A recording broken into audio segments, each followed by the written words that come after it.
Hey there guys, welcome to Restoration Revival. Nearly got me.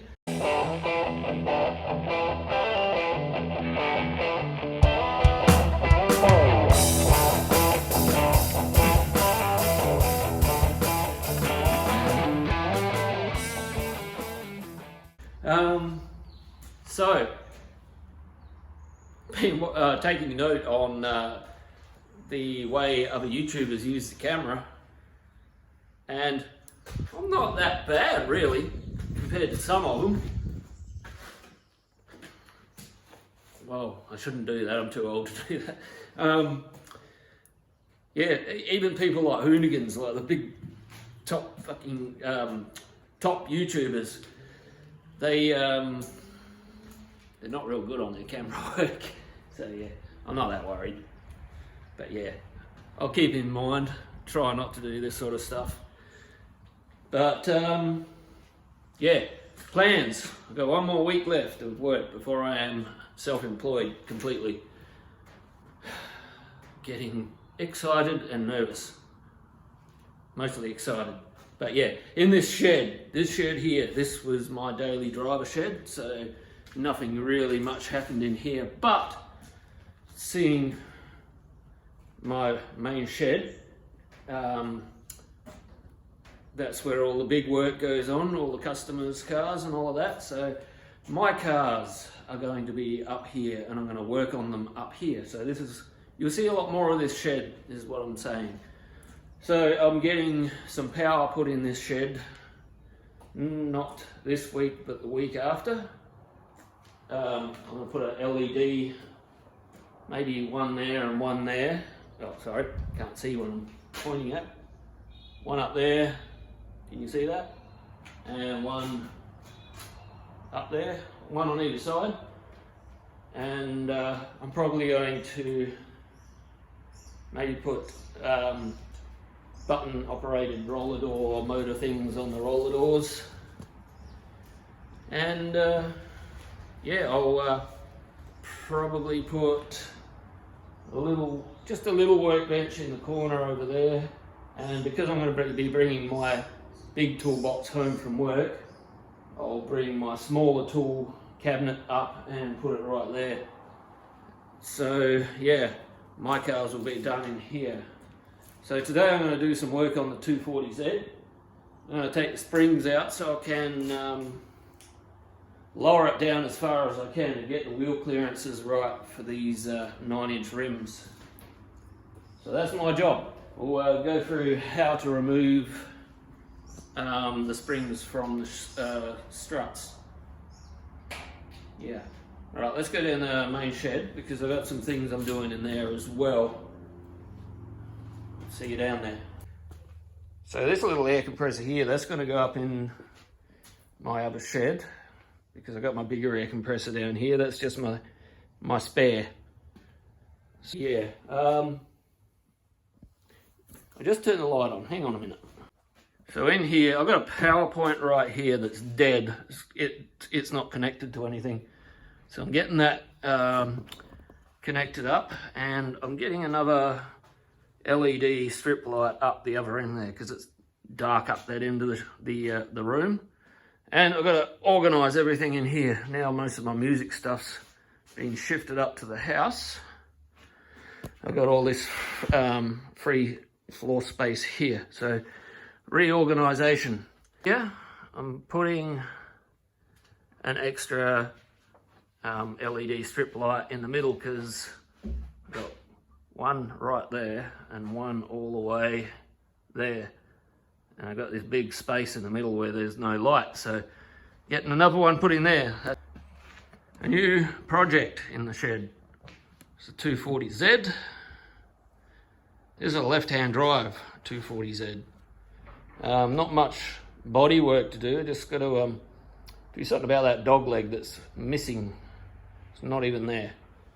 And the rest of it's pretty straightforward. So I'm going to power through that one, as well as powering through the Statesman.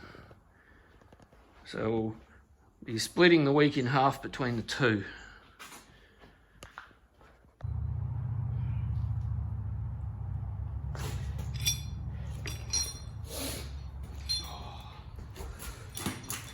think I'm going to have to add a window to my little shed. I mean, it's not that hot today, but in here it's a little bit warm. I need some breeze, some airflow. Yeah, might put a window in the back wall there. Anyway, got to remove these springs. Now these things can hurt you if you don't know what you're doing. So what you need to do is go to your local parts supplier store and get yourself some spring contractors. I've had these for quite a while. You wind them out as far as you can to get as much purchase on the springs as you can. You just hook them into the springs. A bit awkward on this angle. Hook them into the springs so that they... Wow, I'm doing good.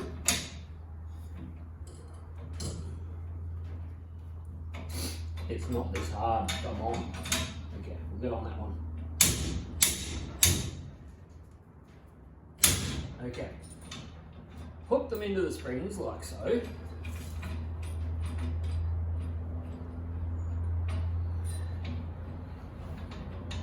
Wind them so they've got tension so they stay there.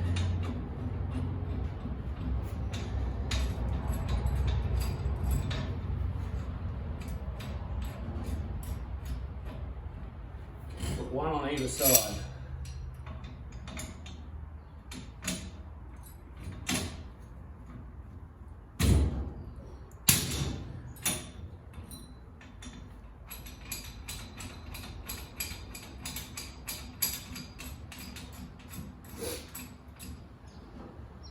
Now I suggest you're doing it for the first time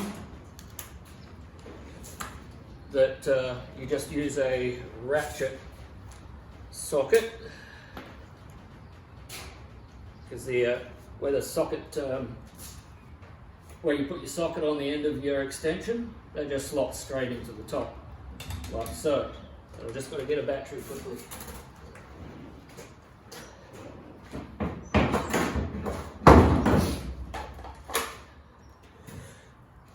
What you want to do is you want to go a little bit at a time on either side, and this is going to pull the spring down. And you swap to the other side.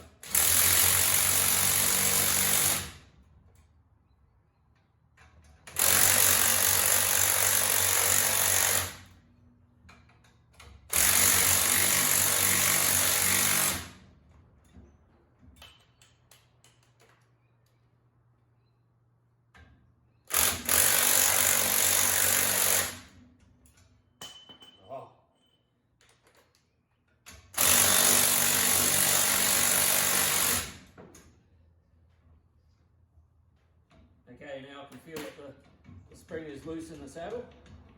So the tension's off the top now. Now I can undo the top nut.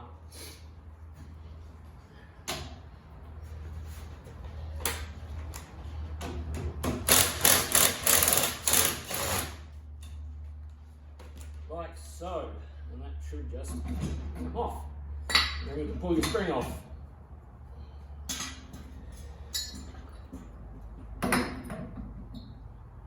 We don't need that.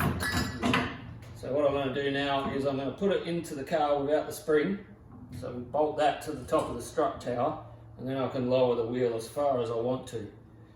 Could do this on all four corners. Okay.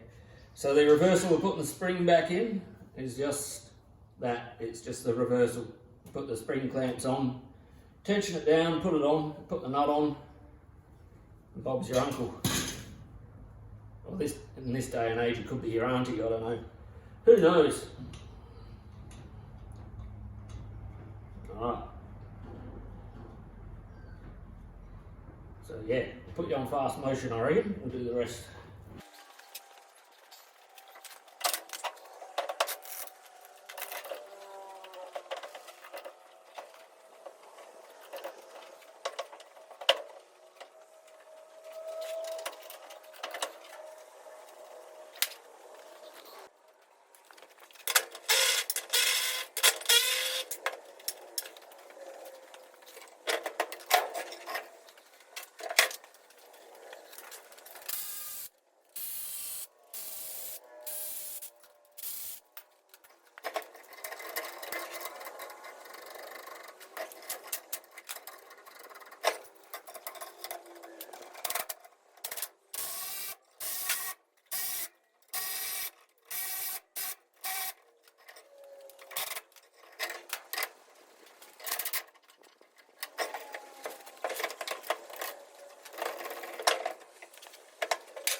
Alright, as you can see, I've got them under.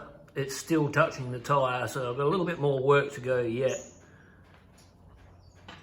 I'm going to do the backs first, then I'll come back and do the fronts. So I may not get them all on today, but hopefully I'll get the backs done at least. Now, hang on. Wow, they are going to look good.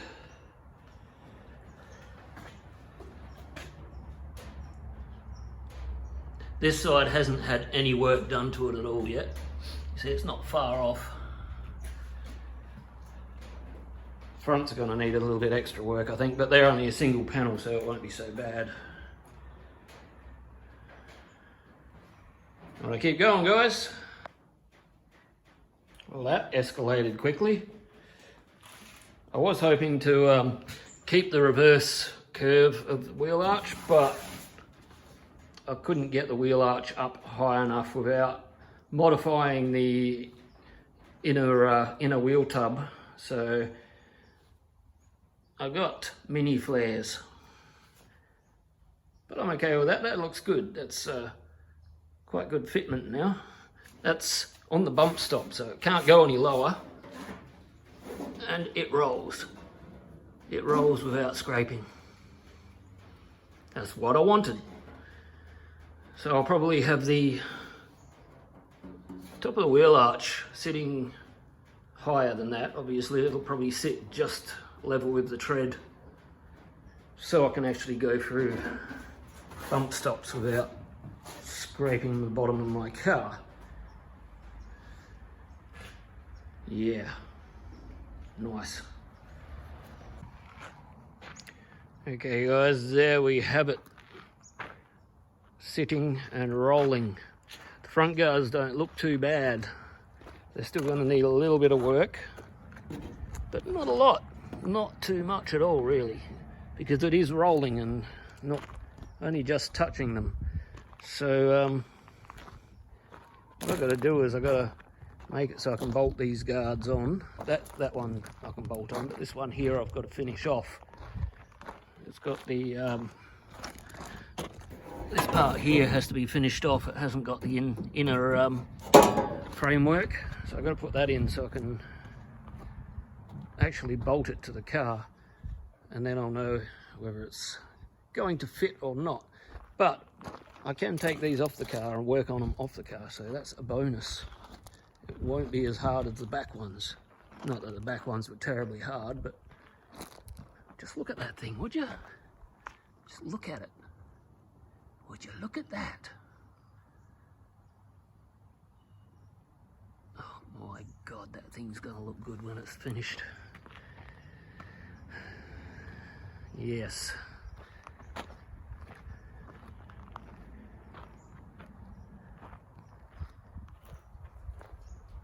I can picture it now. Now it's sitting lower. It's not going to sit that low, as I've said before. I've got to put springs back in it, but at least I know I can clearance it now. I just dropped my phone that I'm filming with and cracked the back screen big time. But that's okay. You don't look at the back. Okay, so that'll be it for the day, guys, because it's hot. It's Sunday and I have to do some housework before the end of the day. So yeah, thanks guys. If you know the drill, subscribe, all that, and I'll catch you next week. See you guys.